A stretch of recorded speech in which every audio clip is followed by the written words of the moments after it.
자, 오늘은 사랑에 관한 이야기를 해보겠습니다. 여러분들 위인전 뭐 한 번쯤은 다 읽어봤죠? 자, 위인전을 읽으면 위인전은 왜 읽죠? 본받으려고, 그죠? 그 사람들이 잘한 어떤 모범적인 삶, 성공적인 삶, 뭐 이런 것에 대해서 본받으려고 읽겠죠. 그런 위인전을 보면 주로 어떤 이야기들이 써 있나요? 자, 어떤 이야기가 써 있을까요? 위인전에는 어쨌든 그 주인공이 위인이 된 그 사람의 어, 잘 행동한, 뭔가 성공한, 그죠? 괜찮은 내용만 써져 있잖아요, 그렇죠? 그런데 성경 이야기에서 성경에 많은 위대한 사람들이 나오는데 성경 이야기에서는 위인전과 좀 다른 점이 있습니다. 실패하거나 못난 부분이거나 자기의 어떤 치부 이런 부분들도 적나라하게 드러나 있죠. 그러니까 위인전은 좀 삭제된 부분이 없지 않아 있어. 그 사람을 멋지게 해야 되니까. 그런데 성경은 정말 이런 것까지 써야 되나 할 정도로 치부를 드러내. 뭐 예를 들어서 다윗 같은 경우는 잘 나가다가 다윗 이스라엘 사람들에게서 다윗은 굉장히 엄청난 사람이거든요. 다윗의 자손 뭐 이러다나. 그런데 다윗의 이야기에서 치부가 있어, 그죠? 뭐 가늠도 했고 거짓말해갖고 자기의 부하도 죽게 만들고 막 이런 일들이 있었단 말이지. 그런 이야기들이 성경에 과감없이 나타나요. 솔로몬도 마찬가지고. 위인전은 모범을 얘기하지만 사실은 그 모범만 보이는 이야기를 통해서 사람들은 나는 못해, 나는 이렇게 못 살아라는 그냥 자포자기하는 이런 이야기로 갈 수가 있어. 근데 그것을 성경은 좀 다르게 주인공의 약점, 주인공의 못했던 내용들까지도 소개하면서 우리와 같은 사람이 이 사람들의 인생에 있어서 어떻게 이런 변화된 삶을 살았는가에 대해서 귀를 기울일 수 있게 되는, 그래서 오히려 진실된 이야기가 남아있는 그 성경이 사람들로 하여금 훨씬 더 영향력 있고 임팩트 있는 이야기를 하게 된다는 거죠. 오늘은 사도 요한에 대한 이야기를 하겠습니다. 사도 요한. 세례 요한하고 달라요. 세례준 세례 요한하고는 사도 요한은 좀 이야기가 다른데, 사도 요한하면 사도 요한의 별명 알아요? 요한의 별명은 두 가지를 생각해 볼 수 있어. 근데 우리가 보통 알고 있는 요한은 사랑의 사도야. 요한이 쓴 글, 성경을 보면 사랑 이야기가 엄청 많아. 그러니까 사랑 이야기 아니라 사랑에 대한 말들이 많아. 근데 요한의 또 다른 별명이 있었어. 예수님의 제자가 되기 전부터 있었던 별명이 뭐냐면 우레의 아들이었어. 우레의 아들. 어땠을 것 같아? 우레의 아들이면. 우레의 아들, 번개. 그럼 어때? 성격이 어땠을 것 같아?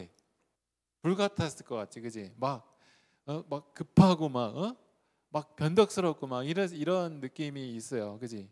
완전 다르죠. 사랑의 사도랑 우레의 아들이랑 달라. 어떻게 사도 요한의 이 별명이 변하게 됐을까? 한번 오늘 이야기를 해보겠습니다.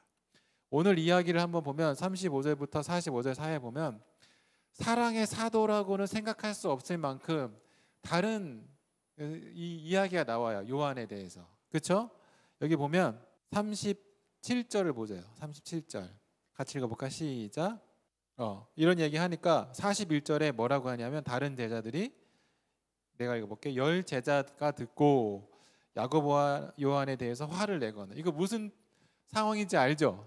다 같은 제자인데 요한하고 야고보는 예수님과 가까웠어요. 형제기도 하고 막 이랬으니까. 그러니까 자기는 완전 가깝잖아. 예수님이 위대한 사람이 될 것 같지? 그러니까 저를 좌편에, 나를 우편에 앉아달라는 건 우리를 가장 측근에서 좋은 자리에 앉혀주십시오.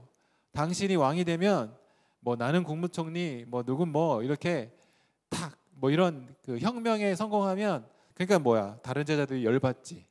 같이 있는데 자기들이 좀 가깝다고 하고 막 이러니까. 그러니까 요한은 어떻게 보면은 되게 이기적이었겠죠. 자기만 생각하는 이런 예수님의 제자로서 있으면서도 그렇게 있었다는 거죠. 이게 요한의 삶에 있어서 나타나는 진실된 이야기예요. 성경은 이 이야기들을 삭제하지 않고 그대로 보여주고 있습니다. 야고보와 요한은 예수님의 부르심에 따랐어요. 배를 타고 그물을 깃다가 예수님이 나를 따르라 하니까 놓고 갔단 말이죠. 예수님을 따른다라는 이야기는 뭐냐면 예수님과 함께 다니고 예수님의 가르침을 배우고 예수님이 어떤 삶을 사는지 그것에 대한 경험을 하고 예수님과 같이 살았던 것처럼 그렇게 살게 된다는 것을 의미해요. 예수님을 따랐다라는 것. 야고보와 요한은 그랬죠. 요한은 그랬습니다. 요한은 예수님을 따르면서 예수님의 제자가 되면서 앞으로 어떤 글을 쓰냐면 우리가 많이 읽었던 요한복음, 요한1서, 요한2서, 요한3서, 요한계시록 이런 글을 써요.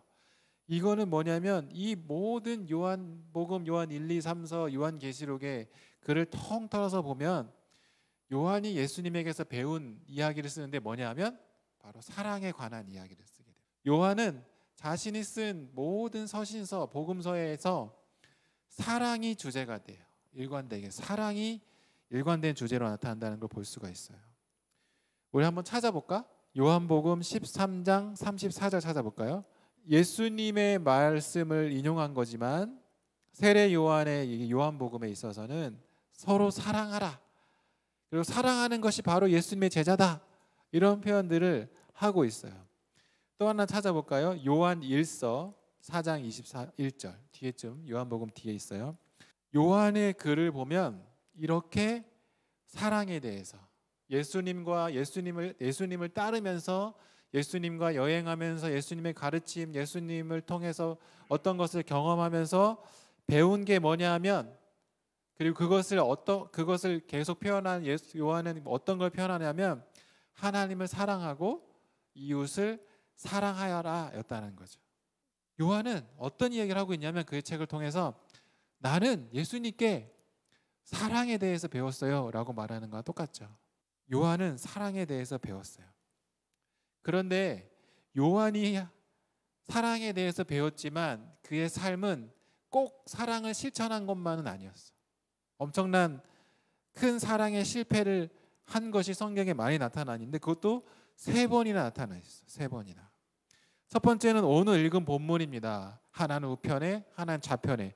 저희들을 등용시켜 주셔서 저희들을 높은 자리에 다른 제자들보다 더 높은 자리에 앉혀주십시오라고 했던 이 말. 요한은 제자들 중에 당연히 자기가 높은 위치에 가야 된다고 생각했어요. 당연히 나 아니야? 막 이런 생각. 다른 사람은 생각하지 않고 오직 자신만을 생각하는 사람. 이게 좀 이기적이죠. 그래서 요한은 다른 사람들을 섬기는 것이 안 됐고 하나님의 사랑은 섬김과 베품과 뭔가 낮아짐의 사랑이었는데 요한은 그 사랑에서 실패했었죠. 예수님과 함께 있으면서도 말이죠. 그게 첫 번째 사랑에 대한 실패였어요. 두 번째는 뭐냐면 이웃 사랑에 대한 실패가 있었어요. 어떤 일이 있었냐면 누가복음에 이런 기록이 나와 있어요. 어떤 사람이 예수님의 이름으로 귀신을 쫓는 일이 있었어. 근데 요한과 예수님과 같이 있던 그룹이 아니라 다른 데 있던 사람이야. 근데 주님의 이름으로 귀신을 쫓는 것을 보니까 요한이 화딱지가 난 거야. 네가 뭔데 우리 예수님의 이름으로 귀신을 쫓아. 다시는 하지 마. 막 이런 거야. 그래서 이제 의기양양 해가지고 예수님한테 가가지고 예수님 제가 이런 일이 있어갖고 그만두겠어요. 감히 예수님의 이름을 우리 무리가 아닌 다른 사람이 써가지고 귀신을 쫓다니 말이 됩니까? 그러니까 예수님이 네가 잘못했다 그러죠. 우리를 대적하지 않는 사람들이면 다 우리 편이고 나의 이름으로 한 일은 괜찮다. 배척하면 안 된다라고 말하는 게 있었어요. 그만큼 사도 요한은 천방지축이었어요. 남을 배려하지 않고 다른 사람들을 비난하고 이웃에 대한 개념이 없었던 것 같아. 그냥 우리 예수님과 함께하는 우리끼리 너네들은 예수님 이름 쓰지 마. 이런 말을 했던 게 바로 사도 요한이었던 거예요. 사랑이 없었어요. 이게 두 번째 사랑의 실패였어요. 세 번째 사랑의 실패는 더 무시무시해. 예수님이 사마리아 지역을 지나가려고 했는데 사마리아인들이 예수님을 지나가지 못하게 했어요. 호의를 베풀지 않았죠. 그러니까 요한이 또 열불이 난 거야. 우리의 아들처럼. 그래가지고 예수님한테 뭐라고 하냐면 주여 우리가 불을 명하여 하늘부터 내려 저들을 멸하라 할까요? 막 이렇게 완전 저주를 퍼본 거죠. 감히 우리 예수님을 막아? 호의를 베풀지 않아? 그러니까 예수님 불을 내려 저들을 그냥 어떻게 처치할까요? 이렇게 무섭죠. 사실 뭐 어떻게 보면 죽일까요? 뭐 이런 거 똑같은 말이죠. 사마리아인들에 대한 사랑이 없었어. 유대인들은 사마리아인들을 좋아하지 않았어요, 원래. 근데 예수님은 그러지 않았죠. 그들에 대한 사랑과 그들에 대한 관심이 많았는데도 불구하고 요한이 예수님이 가는 길을 막고자 하는 사마리아인들이라고 해서 그들을 막 저주하고 비난했죠. 요한은 불같은 사람이었고 다른 사람은 안중에도 없었어요. 오직 자기와 자기 주변 사람들이었죠. 어쩌면 인종차별도 있었던 것 같아. 사마리아인들이라고 해서 더 심하게 얘기했을지도 몰라. 그만큼 요한은 예수님과 함께 있었는데도 불구하고 사랑에 대해서, 사랑의 시험에 대해서 실패를 한 사람이죠. 이 이야기들이 성경 곳곳에 나와요. 누가복음에도 나오고 오늘 읽은 마가복음에도 나오고 막 그래요. 요한은 사랑에 대해서 배웠지만 요한의 청년 시절은, 요한의 젊은 시절은 퉁명스럽고 심술궂었고 비난이 많았고 천방지축이었어요. 이 사람이 정말 예수님의 제자인가 싶을 정도로 그 하는 태도가 별로 안 좋았죠. 그렇지만 요한은 수많은 시간을 예수님과 함께 지냈어요. 요한의 행동이 잘 바뀌지 않았음에도 불구하고 요한은 여전히 예수님 안에서 사랑의 실천과 그의 가르침을 모두 배웠고, 또한 예수님은 요한을 정말 깊이 있게 사랑했어요. 예수님이 요한이 그렇게 행동하는 걸 보고 못마땅하거나 너는 내 제자가 될 자격이 없어, 그렇지 않았다는 거죠. 예수님은 요한을 정말 너무 사랑했어요. 사랑을 함양하는 데 있어서 사랑받는 것보다 더 중요한 건 없는 것 같아요. 왜냐하면 이랬던 요한이 예수님을 통해서 받은 그 사랑 때문에 요한이 변화되었다는 것을 우리가 사실은 결과적으로 알고 있잖아요. 요한은 사랑에 대한 이론을 들어서, 사랑에 대한 어떤 글귀를 읽어서 사랑을 배운 게 아니라 사랑을 경험해서 사랑을 알게 된 케이스입니다. 그렇기 때문에 요한은 나중에 사랑의 사도가 되었다는 거죠. 예수님의 깊은 사랑을 배웠기 때문에 그래요. 사랑은 경험되어져야 됩니다. 사랑은 아주 깊이 있게 경험되어져야 돼요. 제가 최근에 읽은 책에 멜랑콜리 미학이라는 책이 있어요. 조금 철학책인데 거기서 사랑이라는 이야기가 나오는데, 사랑은 뭐냐면 마치 내가 다른 사람의 그 몸속에 침투하는 바이러스와 같은 존재로, 그러니까 그런 걸 이렇게 얘기해, 철학적으로. 그러니까 내가 침투를 하는 거야. 그러니까 사랑하는 입장에서는 그 사람 안에 확 들어가는 거지. 사랑받는 입장에서는 정말 밖에서 이질적인 존재가 내 안에 확 들어오는 거야. 뭐요? 사랑을 하면 이렇게 사랑의 아픔을 겪는다고 하잖아. 똑같아요. 사랑을 받으면 그 받는 사랑에 내가 좀 이질적이어서 고통스러울 수 있어. 힘들 수도 있어. 요한이 예수님의 사랑에 그렇게 시간을 보냈을 거예요. 한데 예수님은 그럼에도 불구하고 예수님의 사랑은 요한의 마음속 깊이, 요한의 삶 깊이 들어간 사랑, 그게 진실한 사랑인 거죠. 말로만 사랑한다 내 아들아, 사랑한다 내 제자 요한아, 이게 아니라 예수님은 요한의 삶에, 요한의 마음에, 요한의 몸속 깊이 들어간 정말 깊은 사랑을 했다는 거죠. 요한이 사랑을 배운 것은 그 사랑 배우는 것 이상의 어떤 걸 배웠어요. 계속 얘기하다시피 요한은 자신과 다른 사람들과의 관계에서 갈등을 빚었지만, 그러나 그는 계속해서 예수님의 사랑에 둘러싸여서 지냈다는 거죠. 배웠다는 거죠. 이 말은 무엇일까? 예수님의 사랑에 둘러싸여서 여전히 갈등을 겪고 있는, 제가 아까 얘기했죠. 사랑이라는 것이 이질적인 게 내 안에 딱 들어왔을 때 바로 그 사랑에 대해서 제대로 반응하지 못하고, 어쩌면 내 안에서 어떤 바이러스가 들어오면은 몸살을 앓는 그런 게 있잖아요. 그죠?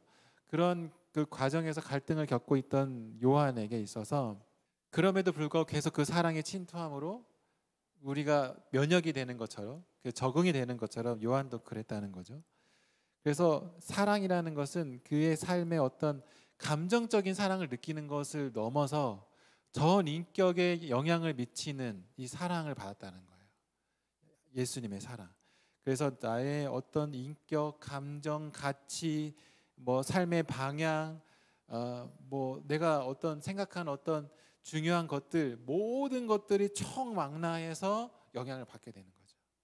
그 처인격적인 사랑의 영향을 받음으로 그 사랑이 깊어지고 지속적이 되고 가치의 변화가, 사랑의 대상의 가치가 변하고, 대상이 변하고 사랑의 가치가 변하고 사랑의 행동이 변하게 되는 것을, 비로소 길고도 긴 그 농사의 그 열매가, 우리가 농사를 지면, 벼농사를 지면 봄부터 쭉 해서 뭐 한두 달 만에 막 이렇게 벼가 나오는 게 아니잖아요. 정말 언제 크나 싶을 정도로 천천히 자라다가 나중에 가을이 되면 곡식이 탁 맺히는 것처럼 사랑의 열매도 마찬가지야. 그런데 그 사랑의 열매가 나오기까지 한결같은 사랑과 한결같은 관리와 한결같은 사랑의 침투가 있었기에 그 사랑이 결실 맺는 거죠. 사도 요한도 그런 예수님의 그 사랑의 결실을 맺은 대상이 되었다라는 거죠. 얼마나 예수님이 요한을 사랑했냐면 예수님이 가는 곳마다, 예수님이 중요한 일을 하는 곳마다 사도 요한을 데리고 다니십니다. 회당장에 집에 가서 그 딸을 치료할 때도 옆에 있었고, 변화산에 올라갔을 때도 단 3명의 제자가 올라갔을 때도 옆에 있었고, 그다음에 마지막 예수님이 그 십자가에 잡혀 가시기 직전에 그 기도하시던 그 겟세마네 동산에서 기도하실 때도 옆에 있었어요. 함께 기도하자 얘야. 그만큼 예수님은 요한에 대한 깊은 사랑, 그리고 그의 삶의 가르침, 삶의 모습들을 그대로 다 보여줄 만큼 요한을 가까이 놨어요. 요한은 예수님의 특별한 관심 속에서 예수님의 특별한 사랑을 경험했죠. 혹자는 이렇게 얘기해요. 그래서 요한은 어떤 사랑을 경험했냐? 성부 하나님께서 성자 예수님을 사랑한 것과 동일한 사랑을 경험했다라고 말해요. 그만큼 사랑에 강력함이 있었고 천둥 번개 같았던 요한이 사랑의 사도가 된 이 일이 되어지게 된 거죠. 그게 사도 요한의 성장이었어요. 사도 요한의 변화였어요. 어떻게 변했냐? 공부해서 사랑해야지, 이게 아니었어요. 무한한 사랑을 받아갔고 무한한 사랑의 침투가 있었기 때문에 전인격적인 사랑의 변화가 일어났다는 거죠. 그의 사랑의 변화 어떻게 일어났냐? 첫 번째, 정말 낮아졌어요. 그래서 자기가 쓴 글에, 복음서에는 자기의 정체를 드러내지 않아. 만약에 젊었을 때 사도 요한이었다면 자기 이름이 곳곳에 드러났을 거야. 내가 이런 일을 했어, 내가 이런 일을 했어, 막 이렇게 복음서를 쓰면서도 그 초창기의 요한이었다. 근데 어떤 한 사람, 이렇게 예수님을 사랑한 어떤 한 젊은이, 막 이런 표현으로 자기를 표현하게 돼요. 그만큼 요한은 자기를 정말 낮춤까지 간 거예요. 제자들보다 높다고 생각했던 자기를 하나님의 사랑, 예수님의 사랑으로 완전히 낮아진 삶으로 변해졌던 거죠. 자기를 드러내지 않을 만큼. 두 번째는 요한이 쓴 글들, 지금까지 얘기한 요한복음, 요한 1, 2, 3서, 요한계시록을 보면 요한의 그 사랑의 신학이 무엇인지, 어떤 사랑인지를 잘 나타내는, 그가 글을 통해서 요한이라는 사람이 천둥 벌거숭이였는데 사랑의 사도가 됐구나 할 정도로 말할 만큼 요한의 신학은 사랑의 신학이었어요. 세 번째는 비슷한 말이긴 한데, 요한이 쓴 책은 신약 성경의 양으로 치면 2%밖에 안 돼요. 그러니까 신약 성경 27권 중에 양으로 치면 2%밖에 안 돼. 2%면 뭐 얼마 안 되죠. 한 4권 정도, 4권 좀 넘죠. 5권 정도. 그런데 요한이 그 안에 요한이 쓴 사랑의 단어의 개수를 보면 신약 전체에서 20%를 차지. 사랑의 단어가. 요한이 쓴 사랑의 단어가. 이거는 그냥 습관적으로 사랑을 쓴 게 아니라 요한은 사랑에 대한 내용을 중심으로 해서 그의 말을 표현했다는 거죠. 그래서 요한은 변했다는 걸 알 수가 있어요. 전 인격이, 전 삶이, 세상에 대한 태도가 사랑의 사도로 변하게 되었다라는 거죠. 우리는 요한의 삶이 요한이 사랑의 사도가 됐다라는 것을 같이 공감할 수가 있어요. 그리고 어떻게 됐다라는 것도 오늘 이야기를 통해서 어느 정도 이해했을 거예요. 요한은 자신에 대해서 몰랐을 때, 자기가 이기적이고 높아지려고 하고 비판적인 사람이라는 것을 몰랐을 때는 자기가 한 행동이 나쁜지 좋은지 몰랐을 거야. 그러니까 막 했겠지, 예수님 옆에서 있었는데도. 그런데 예수님의 사랑에 푹 빠져 있으면서 자기 자신을 알게 됐고, 자기가 어떤 사람인지 이해하게 됐고, 그런데 그렇게 못난 자기 자신을 사랑하는 예수님에 대해서 경험했기 때문에 자기 삶의 변화가 일어날 수 있었던 거죠. 자기를 알았기 때문에, 그리고 이 나를, 이런 정말 청반지축 같은 나를 정말 저렇게 사랑하시는 예수님에 대해서 또 경험했기 때문에 변화가 일어나는 겁니다. 그래서 사랑의 사도가 되었다는 거죠. 이런 진실을 아는 것이 우리에게 도움이 됩니다. 아, 그러면 나는 어떻게 해야 되는가? 우리도 사랑의 사도가 되었던 요한처럼 살아갈 수 있는가? 살아갈 수 있죠. 요한은 처음부터 완벽했던가? 아니죠. 무엇으로 요한은 변화되었는가?